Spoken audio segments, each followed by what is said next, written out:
मित्रों, उदयपुर से लगभग 50 किलोमीटर दूर भगवान श्री कृष्ण का एक बेहद प्रसिद्ध मंदिर है जिसका नाम है श्रीनाथ जी मंदिर। इस मंदिर के बारे में कहा जाता है कि सालों पहले ये मंदिर पहले यहाँ नहीं था बल्कि वृंदावन के पास गोवर्धन पर्वत पर हुआ करता था। जानकारों की माने तो श्रीनाथ जी की मूर्ति वहीं प्रकट हुई थी, इसलिए उसे गोवर्धन पर्वत पर ही स्थापित करवा दिया गया था। पर जब वहां पर मुगलों ने आक्रमण किया तो कहा जाता है कि श्रीनाथ जी की मूर्ति खुद चलकर अपने भक्तों के साथ उदयपुर के पास पहुंची थी। कहा जाता है कि एक बार श्रीनाथ जी को बहुत जोर की ठंड लगी। उन्होंने अपने पुजारी से कहा कि मुझे बहुत तेज ठंड लग रही है, जल्द ही कोई ऐसा वस्त्र लाओ जिससे मेरी ठंड शांत हो सके। पर हैरानी की बात तो ये थी कि पुजारी जी के एक से बढ़कर एक ऊनी वस्त्र पहनने के बावजूद भी श्रीनाथ जी की कपकपी बंद होने का नाम नहीं ले रही थी। अब सोचने वाली बात है मित्रों, आखिर मूर्ति को इतनी ठंड कैसे लग सकती है भला? आखिर भगवान की इस लीला के पीछे कौन सी घटना छिपी थी? तो इस सवाल का जवाब जानने के लिए आपको भगवान श्रीनाथ जी के भक्त तिरुपर दास जी के बारे में जानना होगा, क्योंकि ये सारी घटना उन्हीं के साथ घटित हुई थी। तिरुपर दास जी भगवान श्रीनाथ के बहुत बड़े और सच्चे भक्त थे। उनका नियम था कि वो हर साल श्रीनाथ जी के लिए सुंदर वस्त्र, आभूषण और श्रृंगार का सामान खरीदकर उन्हें समर्पित करते थे। सालों से चला आ रहा उनका ये नियम उनके लिए एक परंपरा सी बन चुकी थी। हर साल वो जितना धन कमाते थे उसको इकट्ठा करके उससे एक सुंदर सा कपड़ा खरीदते, फिर उसका वस्त्र बनाकर भगवान को भेंट कर देते। पर कहते हैं मित्रों, समय कभी एक जैसा नहीं रहता, वो हमेशा बदलता रहता है। और ऐसा ही कुछ तिरुपर दास जी के साथ भी हुआ। उनकी जिंदगी में वक्त ने ऐसी करवट ली कि दूसरों की मदद करने वाले तिरुपर जी खुद सड़क पर आ गए। वहां के राजा ने उनसे उनका सब कुछ छीनकर उन्हें दर दर भटकने के लिए मजबूर कर दिया। पर अभी भी तिरुपर जी को अपनी नहीं बल्कि अपने प्रभु की चिंता थी। वो ये नहीं सोच रहे थे कि अब वो कैसे जिएंगे, बल्कि उनको ये चिंता खाई जा रही थी कि अब वो श्रीनाथ जी के वस्त्र पहनकर उन्हें भेंट कैसे करेंगे, क्योंकि उनके पास पैसा तो है ही नहीं। अब जब प्रभु को वस्त्र भेंट करने का समय पास में आया तो तिरुपर जी की चिंता और बढ़ गई। वो सोच ही रहे थे कि पैसों का इंतजाम कहाँ से किया जाए। इतने में उनकी नजर अपने घर में पड़े एक चांदी के बर्तन पर जाती है। उन्होंने सोचा कि अगर मैं इसे बेच दूंगा तो कुछ पैसे तो आ ही जाएंगे, उन्हीं में से प्रभु के लिए वस्त्र खरीद लूंगा। बस फिर क्या था, बिना समय गवाए तिरुपर दास जी उस बर्तन को लेकर सुनार की दुकान पर पहुंच गए। वहां पहुंचकर उन्होंने बर्तन सुनार को दिखाया, जिसके बाद सुनार ने पहले बर्तन की जांच पड़ताल की और फिर जो रुपये बने वो तिरुपर जी को दे दिए। भक्त तिरुपर दास जी पैसे पाकर बहुत खुश हुए। वो तुरंत कपड़े की दुकान में गए और बोले, मुझे मेरे भगवान के लिए वस्त्र बनवाना है, आपके पास जो भी सबसे सुंदर वस्त्र हो उसे दिखाइए। लेकिन जब दुकानदार ने उन्हें कपड़े दिखाने के साथ साथ उसका दाम भी बताया तो तिरुपर दास जी का मुंह उतर गया, क्योंकि उनके पास वो महंगा कपड़ा खरीदने के रुपये नहीं थे। उनका दुखी चेहरा देखकर दुकानदार ने उन्हें एक दूसरा कपड़ा दिखाया और कहा, ये सस्ता है, इसे ले लो। तिरुपर जी ने कहा, अरे भाई, मैं ये कपड़ा भगवान के लिए ले रहा हूँ, सस्ता वाला कैसे ले लूं? तुम वो महंगा वाला कपड़ा ही मुझे कम दाम में लगा दो। दुकानदार ने धुतकारते हुए कहा, लेना है तो ये लो कपड़ा, वरना जाओ यहाँ से, जेब में पैसे नहीं है और आ गए यहाँ कपड़ा खरीदने। अब आखिर में मजबूर होकर तिरुपर जी ने सस्ता वाला कपड़ा ले लिया ताकि उनकी सालों की परंपरा टूटे ना। इसके बाद वो उस कपड़े को लेकर रंगाई वाले की दुकान पहुंचे और बोले, लो इस कपड़े को लाल रंग का बना दो, मुझे ये वस्त्र अपने भगवान को समर्पित करना है। रंगाई वाले से कपड़ा लेने के बाद तिरुपर जी उसे लेकर सीधा अपने घर आ गए। घर आकर उन्होंने वो कपड़ा भगवान के सामने रखा और कहा, प्रभु, वैसे तो मैं हर साल आपके लिए सबसे सुंदर वस्त्र लाता था, लेकिन अभी मेरा समय सही नहीं चल रहा है, इसलिए इस बार आपको इसी वस्त्र से काम चलाना पड़ेगा। कृपा करके आप इसे स्वीकार कर लेना। इसी बीच मित्रों, भगवान से बात करते करते तिरुपर जी की आंख लग गई और वो सो गए। जैसे ही उनकी नींद खुली, उन्होंने देखा कि उनके घर के बाहर भगवान श्रीनाथ जी का कोई भक्त आया है। उन्होंने तुरंत उसे घर के अंदर बुलाया और कहा, अरे भाई, तुम यहाँ कैसे, कोई काम है क्या? उस भक्त ने कहा, अरे नहीं तिरुपर जी, मैं तो यहाँ अपने किसी काम से आया था, सोचा आपसे भी मिलता चलूं। आप बताइए, आप कैसे हैं? तिरुपर जी दास ने कहा, मैं भी ठीक हूँ भाई, पर सुनो, क्या तुम मेरा एक काम करोगे? भक्त ने कहा, अरे तिरुपर जी, आप ये कैसा सवाल कर रहे हैं? आप प्रभु के इतने बड़े भक्त हैं, अगर मैं आपके किसी काम आ सकूं तो ये मेरा सौभाग्य होगा।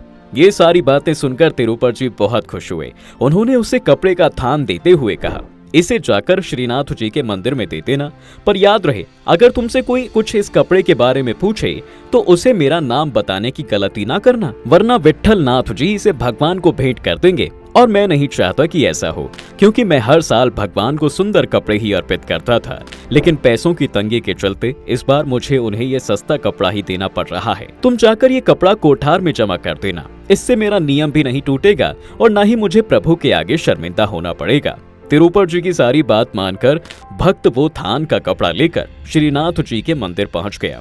वहां जाकर उसने वो कपड़ा कोठारी को दे दिया और कहा, श्रीनाथ जी के एक भक्त ने ये कपड़ा भिजवाया है, अब आपको जैसा ठीक लगे आप वैसा करिए इस कपड़े के साथ। सारी सच्चाई से अनजान कोठारी जी उस कपड़े को देखते ही समझ गए कि वो कुछ खास अच्छा नहीं है, इसलिए उन्होंने उस कपड़े को जमीन पर बिछाया और उस पर भगवान के सुंदर सुंदर कपड़े रखकर उसे एक जगह पर रख दिया। अब एक दिन मंदिर के पुजारी विट्ठल नाथ जी भगवान श्रीनाथ का श्रृंगार कर रहे थे। तभी श्रीनाथ जी ने कहा, हे भक्त, मुझे बहुत तेज ठंड लग रही है, इस ठंड की वजह से मैं ठीक से बैठ तक नहीं पा रहा, जल्दी से कुछ ऐसा उपाय करो कि मेरी ठंड शांत हो जाए। ये सुनते ही विट्ठल नाथ जी ने मूर्ति के पास आग जला दी ताकि उसकी तपन से प्रभु को थोड़ा आराम मिल सके। लेकिन चौंकने वाली बात ये थी मित्रों कि ऐसा करने के बावजूद भी श्रीनाथ जी की मूर्ति को ठंड लगनी नहीं बंद हुई। इसके बाद विट्ठल नाथ जी ने शहर से एक से बढ़कर एक अनगिनत कीमती और गर्म कपड़े भगवान के लिए मंगवा दिए, पर वो सब पहनने के बाद भी श्रीनाथ जी को ठंड लगना बंद नहीं हुई।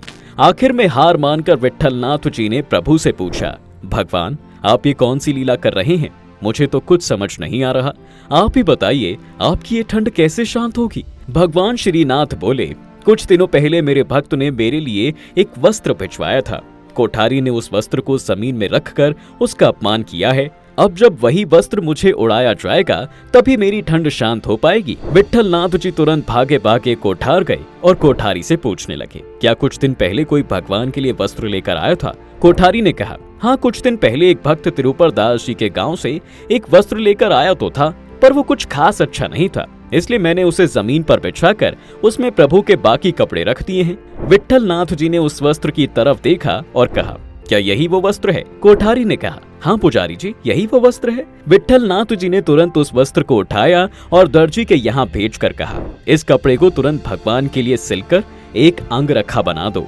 ये अभी के अभी भगवान को अर्पित करना है। कुछ ही देर में दर्जी ने अंगरखा बनाकर विट्ठल जी को दे दिया। उधर जैसे ही वस्त्र विट्ठल नाथ जी को प्राप्त हुआ, वो उसे लेकर मंदिर पहुँचे और प्रभु से बोले, भगवान क्या ये वही वस्त्र है जिसे आप धारण करना चाहते हो? भगवान श्रीनाथ जी ने कहा, मैं तो कब से इस वस्त्र का इंतजार कर रहा था, अब जल्दी से मुझे इसे पहनाओ ताकि मेरी ठंड शांत हो सके। प्रभु की आज्ञा मिलते ही विट्ठल नाथ जी ने उस अंगरखा को भगवान की मूर्ति पर पहना दिया। उनके ऐसा करते ही भगवान मुस्कुराते हुए बोले, अब जाकर मेरी ठंड शांत हुई। पता है क्यों? क्योंकि इसे मेरे बहुत खास भक्त ने भेजा था। उन्होंने पुजारी से कहा, तुम्हें पता है ये किसने मुझे दिया है? विट्ठल नाथ जी ने कहा, प्रभु मुझे तो इस बारे में कुछ भी नहीं पता, आप ही बताइए कहाँ से आया है ये वस्त्र।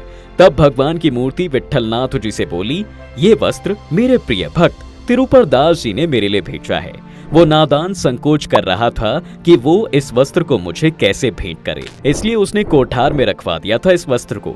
विट्ठल नाथ जी ने प्रभु से पूछा, पर वो आपको ये वस्त्र देने में इतना संकोच क्यों कर रहे थे?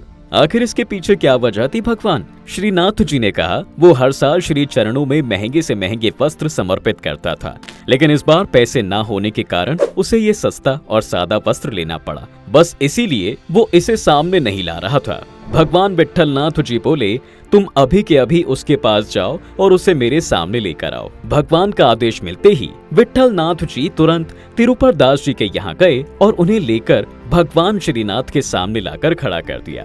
कहते हैं दोस्तों, जैसे ही तिरुपर जी भगवान के करीब गए, वैसे ही प्रभु की गले की माला टूटकर जमीन पर आ गिरी। तिरुपर दास जी ने कहा, प्रभु क्या आपने भी मुझे छोड़ दिया है? क्या मैं आपके लिए भी गलत हो गया? मैंने ऐसा कौन सा अपराध किया है जिस वजह से ये आपके पास आते ही आपकी ये माला टूट गई? भगवान ने कहा, भक्त तिरुपर दास, ये तुम्हारा अपराध नहीं बल्कि मेरा प्रेम है। मेरी ये माला तुम्हारे लिए भेंट है। मैं चाहता हूँ कि मेरी इस माला को तुम धारण करो, जैसे मैंने तुम्हारे दिए इस वस्त्र को अपने तन पर धारण किया हुआ है, वैसे ही तुम भी मेरी दी हुई इस माला को अपने हृदय में बसा लो। जब भगवान श्रीनाथ की मूर्ति ने ये सारी बातें कही तो तिरुपर दास जी बोले, भगवान आपने ये सब कहकर आज मेरा मान बढ़ा दिया। अब तो आपसे सिर्फ एक ही विनती है, कृपा करके मुझे अपने चरणों में हमेशा के लिए स्थान दे दीजिए। मैं अब सिर्फ आपके चरणों के पास रहना चाहता हूँ। जिसके बाद मित्रों भगवान श्रीनाथ जी ने अपने परम भक्त तिरुपर दास जी की प्रार्थना स्वीकार कर ली। तो दोस्तों इस घटना से आप भी समझ गए होंगे कि भगवान कभी अपने भक्त को अपने से दूर नहीं होने देते। अगर आपके मन का भाव सच्चा है और आपके हृदय में उनके लिए प्रेम है तो वो खुद आपके पास दौड़े चले आएंगे, क्योंकि हमारे प्रभु भी तो सिर्फ प्रेम के ही भूखे हैं। अगर आप भी प्रभु की कृपा पाना चाहते हैं तो अपने भाव को साफ रख खुद को प्रभु के चरणों में समर्पित कर दें। ये घटना आपको कैसी लगी हमें कमेंट करके जरूर बताएं। साथ ही हमारी वीडियो को लाइक और चैनल को सब्सक्राइब करना बिल्कुल ना भूलें।